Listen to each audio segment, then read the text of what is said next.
नमस्कार प्यारे बच्चों, मेरे YouTube चैनल में आप सभी का बहुत बहुत स्वागत है। आज की कक्षा में हम हिंदी क्लास 12th की पूरक पाठ्य पुस्तक अंतराल भाग 2 के पहले पाठ सूरदास की झोंपड़ी पढ़ने और समझने जा रहे हैं।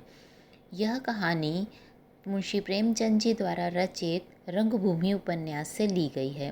कहानी का मुख्य पात्र सूरदास है, जो एक अंधा भिखारी है। इसके अतिरिक्त भैरव, जगधर, सुभागी और मिठुआ इस कहानी के अन्य पात्र हैं। भैरव और जगधर सूरदास के पड़ोसी हैं। सुभागी भैरव की पत्नी है और मिठुआ सूरदास का बेटा है। लेकिन सूरदास इस कहानी का मुख्य पात्र है और पूरी कहानी सूरदास के चरित्र के आसपास ही घूमती है। तो बच्चों, मैं कहानी का सस्वर वाचन कर रही हूँ, आप इसे ध्यानपूर्वक सुनिए। शीर्षक: सूरदास की झोंपड़ी। रात के 2 बजे होंगे कि अकस्मात सूरदास की झोंपड़ी में ज्वाला उठी। लोग अपने अपने द्वारों पर सो रहे थे। निद्रा अवस्था में भी उपचेतना जगती रहती है। दम के दम सैकड़ों आदमी जमा हो गए। आसमान पर लाली छाई थी। ज्वालाएं लपक लपक कर आकाश की ओर दौड़ने लगीं। कभी उनका आकार किसी मंदिर के स्वर्ण कलश सा हो जाता, कभी वे वायु के झोंके से यों कंपित हो जाती मानो जल में चांद का प्रतिबिंब है। आग बुझाने का प्रयास किया जा रहा था, पर झोंपड़े की आग ईर्ष्या की आग की भांति कभी नहीं बुझती। कोई पानी ला रहा था, कोई यूं ही शोर मचा रहा था, किंतु अधिकांश लोग चुपचाप खड़े नैराश्यपूर्ण दृष्टि से अग्निदाह को देख रहे थे, मानो किसी मित्र की चिताग्नि हो। सहसा सूरदास दौड़ा हुआ आया और चुपचाप ज्वाला के प्रकाश में खड़ा हो गया। बजरंगी ने पूछा, यह कैसे लगी सूरे? चूल्हे में तो आग नहीं छोड़ दी थी। सूरदास, झोंपड़े में अंदर जाने का कोई रास्ता ही नहीं है। बजरंगी, अब तो अंदर बाहर सब एक हो गया है, दीवारें जल रही हैं। सूरदास, किसी तरह नहीं जा सकता। बजरंगी, कैसे जाओगे? देखते नहीं हो यहाँ तक लपटें आ रही हैं। जगधर, सूरे, क्या आज चूल्हा ठंडा नहीं किया था? नायक राम, चूल्हा ठंडा किया होता तो दुश्मनों का कलेजा कैसे ठंडा होता? जगधर, पंडा जी, मेरा लड़का काम ना आए अगर मुझे कुछ भी मालूम हो। तुम मुझ पर नाहक शुभा करते हो। नायक राम, मैं जानता हूँ किसने लगाई है, बिगाड़ न दूँ तो कहना। ठाकुर दीन, तुम क्या बिगाड़ोगे? भगवान आप ही बिगाड़ देंगे। इसी तरह जब मेरे घर में चोरी हुई थी तो सब स्वाहा हो गया था। जगधर, जिसके मन में इतनी खुटाई हो, भगवान उसका सत्यानाश कर दे। सूरदास, अब तो लपट नहीं आती। बजरंगी, हाँ, फूस जल गया, अब धरन जल रही है। सूरदास, अब तो अंदर जा सकता हूँ। नायक राम, अंदर तो जा सकते हो, पर बाहर नहीं निकल सकते। अब चलो, आराम से सो रहो, जो होना था हो गया, पछताने से क्या होगा? सूरदास, हाँ, सो रहूँगा, जल्दी क्या है। थोड़ी देर में रही सही आग भी बुझ गई। कुशल तो यह हुआ कि किसी के घर में आग न लगी। सब लोग इस दुर्घटना पर आलोचनाएं करते हुए विदा हुए। सन्नाटा छा गया, किंतु सूरदास अब भी वहीं बैठा था। उस झोंपड़ी के जल जाने का दुख ना था, बर्तन आदि के जल जाने का दुख भी ना था। दुख था उस पोटली का, जो उसकी उम्र भर की कमाई थी, जो उसके जीवन की सारी आशाओं का आधार थी, जो उसकी सारी यातनाओं और रचनाओं का निष्कर्ष थी। इस छोटी सी पोटली में उसका, उसके पितरों का और उसके नामलेवा का उद्धार संचित था। यही उसके लोक और परलोक, उसकी दीन दुनिया का आशा दीपक थी। उसने सोचा, पोटली के साथ रुपए थोड़े ही जल गए होंगे, अगर रुपए पिघल भी गए होंगे तो चांदी कहाँ जाएगी? क्या जानता था कि आज ही विपत्ति आने वाली है। नहीं तो यहीं ना सोता, पहले तो कभी झोंपड़ी के पास आता ही ना। अगर आग लगाता भी तो पोटली को पहले ही निकाल लेता। सच तो ये है कि मुझे यहाँ रुपए रखने ही ना चाहिए थे, पर रखता कहाँ? मोहल्ले में ऐसा कौन है जिसे रखने को देता? हाय, पूरे 500 रुपये थे, कुछ पैसे ऊपर हो गए थे। क्या इसी दिन के लिए पैसे पैसे को जोड़कर रखा था? कुछ खा लिया होता तो तस्कीन होती। क्या सोचता था और क्या हुआ? गया जाकर पितरों का पिंडा देने का इरादा किया था, अब उनसे कैसा गला छूटेगा। सोचता था कहीं मिठुआ की सगाई ठहर जाए तो कर डालूं, बहू घर में आ जाए तो एक रोटी खाने को मिले। अपने हाथों ठोंक ठोंक कर खाते एक जुग बीत गया। बड़ी भूल हुई। चाहिए था कि जैसे जैसे हाथ में रुपए आते, एक एक काम पूरा करता जाता। बहुत पाँव फैलाने का यही फल है। उस समय तक राख ठंडी हो चुकी थी। सूरदास अटकल से द्वार की ओर झोंपड़े में घुसा। पर 2-3 पग के बाद एकाएक पाँव भूबल में पड़ गया। ऊपर राख थी लेकिन नीचे आग। तुरंत पाँव खींच लिया और अपनी लकड़ी से राख को उलटने पुलटने लगा, जिससे नीचे की राख आग भी जल्द राख हो जाए। आधे घंटे में उसने सारी राख को ऊपर से नीचे कर दिया और फिर डरते डरते राख में पैर रखा। राख गर्म थी पर असह्य ना थी। उसने उसी जगह की सीट में राख को टटोलना शुरू किया जहाँ छप्पड़ में पोटली रखी थी। उसका दिल धड़क रहा था। उसे विश्वास था कि रुपए मिले या ना मिले, पर चांदी तो कहीं गई ही नहीं। सहसा वह उछल पड़ा। कोई भारी चीज़ हाथ लगी। उठा लिया, पर टटोल कर देखा तो मालूम हुआ ईंट का टुकड़ा है। फिर टटोलने लगा जैसे कोई आदमी पानी में मछलियाँ टटोले। कोई चीज़ हाथ ना लगी। तब तो उसने नैराश्य की उतावली और अधीरता के साथ सारी राख छान डाली। एक एक मुट्ठी राख हाथ में लेकर देखी। लोटा मिला, तवा मिला, पर पोटली ना मिली। उसका वह पैर अब तक जो सीढ़ी पर था फिसल गया और अब वह अथाह गहराई में जा पड़ा। उसके मुंह से सहसा एक चीख निकल आई। वह वहीं राख पर बैठ गया और बिलक बिलक कर रोने लगा। यह फूस की राख ना थी, उसकी अभिलाषाओं की राख थी। अपनी बेबसी का इतना दुख उसे पहले कभी ना हुआ था। तड़का हो गया। सूरदास अब राख के ढेर को बटोर कर एक जगह कर रहा था। आशा से ज़्यादा दीर्घजीवी और कोई वस्तु नहीं होती। उसी समय जगधर आकर बोला, सूरे, सच कहना, तुम्हें मुझ पर शुभा नहीं है। सूर्य को शुभा तो था, पर उसने उसे छिपाकर कहा, तुम्हारे ऊपर क्यों शुभा करूँगा, तुमसे मेरी कौन सी अदावत थी। जगधर, मोहल्ले वाले तुम्हें भड़काएंगे, पर मैं भगवान से कहता हूँ मैं इस बारे में कुछ नहीं जानता। सूरदास, अब तो जो होना था हो चुका। कौन जाने किसने लगा दी या किसी की चिलम से उड़कर लग गई। यह भी तो हो सकता है कि चूल्हे में आग रह गई हो। बिना जाने बूझे किस पर सुबह करूं। जगधर, इसी से तुम्हें चिता दिया कि कहीं शुभे में मैं न मारा जाऊं। सूरदास, तुम्हारी तरफ से मेरा दिल साफ है। जगधर को भैरव की बातों से अब यह विश्वास हो गया था कि यह उसी की शरारत है। उसने सूरदास को रुलाने की बात कही थी।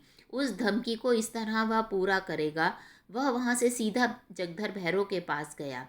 वह चुपचाप बैठा नारियल का हुक्का पी रहा था, पर मुख से चिंता और घबराहट झलक रही थी। जगधर को देखते ही बोला, कुछ सुना तुमने? लोग क्या बातचीत कर रहे हैं? जगधर, सब लोग तुम्हारे ऊपर शुभा करते हैं। नायक राम की धमकी तो तुमने अपने कानों से सुनी। भैरव, यहाँ ऐसी धमकियों की परवाह नहीं है। सबूत क्या है कि मैंने लगाई? जगधर, सच कहो, तुम्ही ने लगाई ना? भैरव, हाँ, चुपके से एक दिया सलाई लगा दी। जगधर, मैं कुछ कुछ पहले ही समझ गया था, पर यह तुमने बुरा किया। झोंपड़ी जलाने से क्या मिला? 2-4 दिन में फिर दूसरी झोंपड़ी तैयार हो जाएगी। भैरव, कुछ हो, दिल की आग तो ठंडी हो गई, यह देखो। यह कहकर उसने एक थैली दिखाई, जिसका रंग धुएं से काला हो गया था। जगधर ने उत्सुक होकर पूछा, इसमें क्या है? अरे, इसमें तो रुपए भरे हुए हैं। भैरव, यह सुभागी को बहका ले जाने का जरिमाना है। जगधर, सच बताओ, ये रुपए कहाँ मिले? भैरव, उसी झोंपड़े में, बड़े जतन से धरन की आड़ में रखे हुए थे। पाजी रोज राहगीरों को ठग ठग कर पैसे लाता था और इसी थैली में रखता था। मैंने गिने हैं, 500 रुपये से कुछ ऊपर हैं। न जाने कैसे इतने रुपए जमा हो गए। बच्चों को इन्हीं पैसों की गर्मी थी। अब गर्मी निकल गई। अब देखो किस बल पर उछलते हैं। बिरादरी को भोज भात देने का सामान हो गया, नहीं तो इस बखत रुपए कहाँ मिलते। आजकल तो देखते ही हो, बल्लम टेरों के मारे बिक्री कितनी मंदी है। जगधर, मेरी तो सलाह है कि रुपए उसे लौटा दो। बड़ी मशक्कत की कमाई है, हजम ना होगी। जगधर दिल का खोटा आदमी नहीं था, पर इस समय उसने यह सलाह उसे किसी नेक नियति से नहीं, हसद से दी थी। उसे यह असहनीय था कि भैरव के हाथ इतने रुपए लग जाएं। भैरव आधे रुपए उसे देता तो शायद उसे तस्कीन हो जाती, पर भैरव से यह आशा ना की जा सकती थी। बेपरवाही से बोला, मुझे अच्छी तरह हजम हो जाएंगे। हाथ में आए हुए रुपयों को मैं नहीं लौटा सकता। उसने तो भीख मांग कर ही जमा किए हैं, गेहूं तो नहीं तोला। जगधर, पुलिस सब खा जाएगी। भैरव, सूर्य पुलिस में ना जाएगा, रो धोकर चुप हो जाएगा। जगधर, गरीब की हाय बड़ी जानलेवा होती है। भैरव, वह गरीब है? अंधा होने से ही कोई गरीब हो जाता है? जो आदमी दूसरों की औरतों पर डोरे डाले, जिसके पास सैकड़ों रुपए जमा हो, जो दूसरों के रुपए उधार देता हो, वह गरीब है? गरीब जो कहो तो हम तुम हैं। घर में ढूंढाओ, एक पूरा रुपया ना निकलेगा। ऐसे पापियों को गरीब नहीं कहते। अब भी मेरे दिल का कांटा नहीं निकला। जब तक उसे रोते ना देखूंगा यह कांटा ना निकलेगा। जिसने मेरी आबरू बिगाड़ दी उसके साथ मैं जो चाहूँ करूँ, मुझे पाप नहीं लग सकता। जगधर का मन आज खोंचा लेकर गलियों में चक्कर लगाने का ना लगा। छाती पर सांप लौट रहे थे। इसे दम के दम में इतने रुपए मिल गए, अब मौज उड़ाएगा। तकदीर इस तरह खुलती है। यहाँ कभी पड़ा हुआ पैसा भी ना मिला। पाप पुण्य की कोई बात नहीं, मैं ही कौन सा दिन भर पुण्य किया करता हूँ। दमड़ी छदाम कोड़ियों के लिए टेनी मारता हूँ, बाट खोटे करता हूँ, तेल की मिठाई को घी की मिठाई कहकर बेचता हूँ। ईमान गंवाने पर भी कुछ नहीं लगता। जानता हूँ यह बुरा काम है, पर बाल बच्चों को भी तो पालना ज़रूरी है। इसने ईमान खोया तो कुछ लेकर खोया, गुनाह बेइज्जत नहीं हुआ। अब दो तीन दुकानों का ठेका और ले लेगा। ऐसे ही कोई माल मेरे भी हाथ पड़ जाता तो जिंदगानी सुफल हो जाती। जगधर के मन में ईर्ष्या का अंकुर जमा। वह भैरों के घर से लौटा तो देखा सूरदास राख को बटोर उसे आटे की भांति गूंद रहा है। सारा शरीर भस्म से ढका हुआ है और पसीने की धारें निकल रही हैं। बोला, सूर्य क्या ढूंढते हो? सूरदास, कुछ नहीं, या रखा ही क्या है? यही लोटा तवा देख रहा था। जगधर, और वह थैली किसकी है जो भैरों के पास है? सूरदास चौंका, क्या इसलिए भैरव आया था? जरूर यही बात है, घर में आग लगाने के पहले रुपए निकाल लिए होंगे। लेकिन अंधे भिखारी के लिए दरिद्रता इतनी लज्जा की बात नहीं है जितना धन। सूरदास जगधर से अपनी आर्थिक हानि को गुप्त रखना चाहता था। वह गया जाकर पिंडदान करना चाहता था, मिठुआ का ब्याह करना चाहता था, कुआं बनवाना चाहता था, किंतु इस ढंग से कि लोगों को आश्चर्य हो कि इसके पास इतने रुपए कहाँ से आए। लोग यही समझे कि भगवान दीन जनों की सहायता करते हैं। भिखारियों के लिए धन संचय पाप संचय से कम अपमान की बात नहीं। बोला, मेरे पास थैली वैली कहाँ होगी किसी की? थैली होती तो भीख मांगता। जगधर, मुझसे उड़ते हो? भैरव मुझसे स्वयं कह रहा था कि झोंपड़े की धरन के ऊपर यह थैली मिली, 500 रुपये से कुछ बेसी है। सूरदास, वह तुमसे हंसी करता होगा। 5.5 रुपये तो कभी जुड़े नहीं, 550 कहाँ से आ गए? इतने में सुभागी वहां आ पहुंची। रात भर मंदिर के पिछवाड़े में अमरूद के बाग में छिपी बैठी थी। वह जानती थी एक भैरव ने लगाई है। भैरव ने उस पर जो कलंक लगाया था उसकी उसे विशेष चिंता ना थी, क्योंकि वह जानती थी कि किसी को उस पर विश्वास न आएगा। लेकिन मेरे कारण सूरदास का यूं सर्वनाश हो जाए इसका उसे बड़ा दुख था। वह इस समय उसको तस्कीन देने आई थी। जगधर को वहाँ खड़े देखा तो झिझकी, भय हुआ कहीं यह मुझे पकड़ ना ले। जगधर को वो भैरव का ही दूसरा अवतार समझती थी। उसने प्रण कर लिया कि अब भैरव के घर ना जाऊंगी, अलग रहूंगी और मेहनत मजदूरी करके जीवन का निर्वाह करूंगी। यहाँ कौन लड़के रो रहे हैं, अलग एक मेरा ही तो पेट है। ना अब अकेले ठोके और खाए और बुढ़िया के चरण धो धो कर पिए। मुझसे तो यह नहीं हो सकता। इतने दिन हो गए इसने कभी अपने मन से धेले का सिंदूर भी ना दिया होगा, तो मैं क्यों उसके लिए मरूं? वह पीछे लौटना ही चाहती थी कि जगधर ने पुकारा, सुभागी कहाँ जाती है? देखो अपने खसम की करतूत, बेचारे सूरदास को कहीं का ना रखा। सुभागी ने समझा मुझे झांसा दे रहा है, मेरे पेट की थाह लेने के लिए जाल फेंका है। व्यंग से बोली, उसके गुरु तो तुम ही हो, तुम ही ने मंत्र दिया होगा। जगधर, हाँ मेरा ही काम है, चोर डकैती ना सिखाऊं तो रोटियां क्या कर चलें। अब तक समझता था भला आदमी है, साथ बैठता था, हंसता बोलता था, लेकिन आज से कभी उसके पास बैठते देखा तो कान पकड़ लेना। जो आदमी दूसरों के घर में आग लगाए, गरीबों का रुपया चुरा ले जाए, वह अगर मेरा बेटा भी हो तो उसकी सूरत ना देखूं। सूरदास ने ना जाने कितने जतन से 500 रुपये बटोरे थे, वह सब उड़ा ले गया। कहता हूँ लौटा दो तो लड़ने को तैयार होता है। सूरदास, फिर वही रट लगाए जाते हो। कह दिया कि मेरे पास रुपए नहीं थे, कहीं और जगह से मार लाया होगा। मेरे पास 500 रुपये होते तो चैन की बंसी ना बजाता, दूसरों के सामने हाथ पसारता। जगधर, सूरे, अगर तुम भरी गंगा में कहो कि मेरे रुपए नहीं है तो भी ना मानूंगा। मैंने अपनी आंखों से वह थैली देखी है। भैरव ने अपने मुंह से कहा कि वह थैली झोंपड़े की धरन के ऊपर मिली। तुम्हारी बात कैसे मान लूं? सुभागी, तुमने थैली देखी है? जगधर, हाँ देखी है, तो क्या झूठ बोल रहा हूँ? सुभागी, सूरदास सच सच बताओ, रुपए तुम्हारे हैं? सूरदास, पागल हो गई है क्या, इनकी बातों में आ जाती है, भला मेरे पास रुपए कहाँ से आते?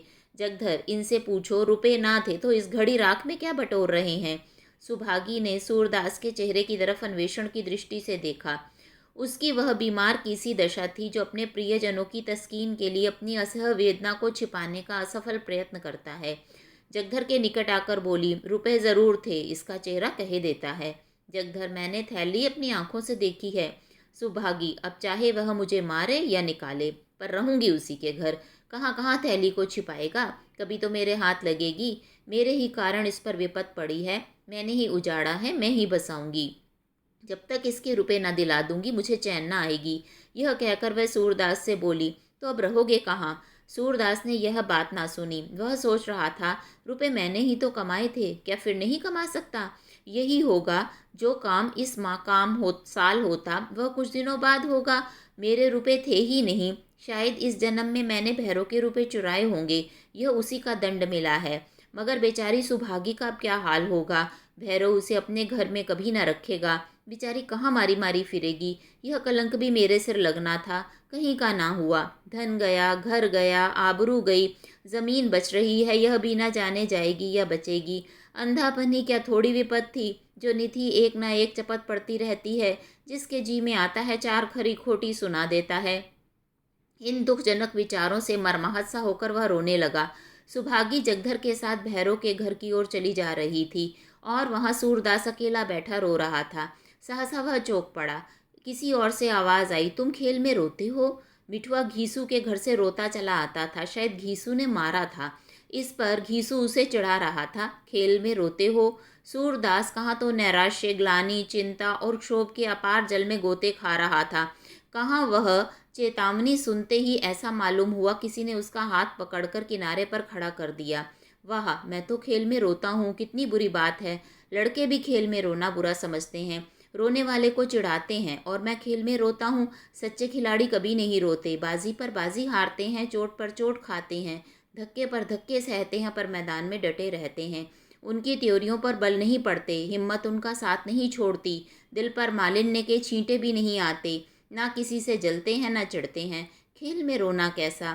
खेल हंसने के लिए, दिल बहलाने के लिए है, रोने के लिए नहीं। सूरदास उठ खड़ा हुआ और विजय गर्व की तरंग में राख को दोनों हाथों से उड़ाने लगा। आवेग में हम उद्दिष्ट स्थान से आगे निकल जाते हैं। वह संयम कहाँ जो शत्रु पर विजय पाने के बाद तलवार को म्यान में कर ले। एक क्षण में मिठुआ, घीसू और मोहल्ले के 20 लड़के आकर इस भस्म स्तूप के चारों ओर जमा हो गए और मारे प्रश्नों के सूरदास को परेशान कर दिया। उसे राख फेंक देखकर सबों को खेल हाथ लग गया। राख की वर्षा होने लगी, दम ही दम में सारी राख बिखर गई, भूमि पर केवल काला निशान रह गया। मिठुआ ने पूछा, दादा अब हम कहाँ रहेंगे? सूरदास, दूसरा घर बनाएंगे। मिठुआ, और कोई अगर उसमें आग लगा दे? सूरदास, तो फिर बनाएंगे। मिठुआ, और फिर लगा दे? सूरदास, तो फिर भी हम बनाएंगे। मिठुआ, और कोई 1000 बार लगा दे? सूरदास, तो हम 1000 बार बनाएंगे। बालकों को संख्याओं में विशेष रुचि होती है। मिठुआ ने फिर पूछा, और जो कोई 100 लाख बार लगा दे? सूरदास ने उसी बालोचित सरलता से उत्तर दिया, तो हम भी 100 लाख बार बनाएंगे। तो इस तरह से बच्चों, इस कहानी में जो सूरदास के चरित्र पर आधारित है, एक अंधे भिखारी की कहानी है जो आत्मविश्वास से भरा हुआ है, मुसीबतों से घबराता नहीं है। उसके मन में 3 अभिलाषाएं थीं कि वह अपने बेटे मिठुआ का विवाह करे, अपने पितरों का पिंडदान करे और गांव में एक कुआं खुदवाए। इसीलिए उसने बड़े जतन से भीख मांग मांग कर जोड़ जोड़ कर 500 रुपये इकट्ठे किए थे। लेकिन दुष्ट भैरव ने उसके घर चोरी कर ली, झोंपड़ी में आग लगा दी।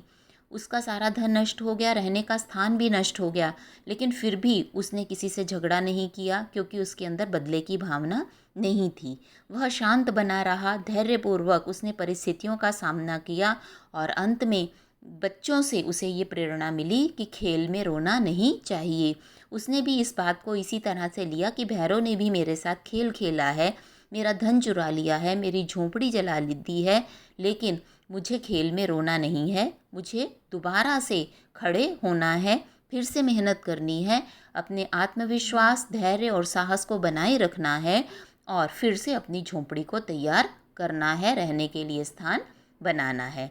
तो इस तरह से एक अंधा भिखारी होते हुए भी सूरदास का चरित्र हमारे लिए प्रेरणादायी है। आशा है आपको ये वीडियो और ये कहानी समझ में आ गई होगी। अगर आपके मन में कोई शंका या कोई प्रश्न है तो आप कमेंट बॉक्स में लिखिए, मैं उनका उत्तर देने का प्रयास करूंगी। धन्यवाद।